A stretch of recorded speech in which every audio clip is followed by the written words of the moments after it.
বন্ধুরা, এই গরমে বেলের শরবত শরীরের জন্য খুবই ভালো।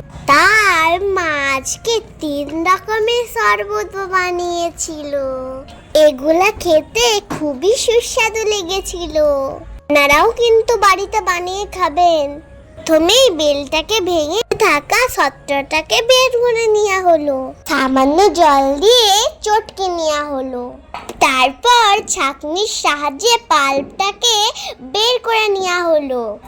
গ্লাসে 1 চামচ করে পাল্পটাকে দিয়ে চিনি দিয়ে লবণ দিয়ে গ্লাসে জল, আরেকটা গ্লাসে দুধ, আরেকটা গ্লাসে দই।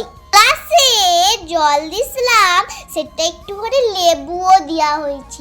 তারপর সবগুলোকে গুলিয়ে বরফ দিয়ে খেয়ে নিলাম সবাই মিলে।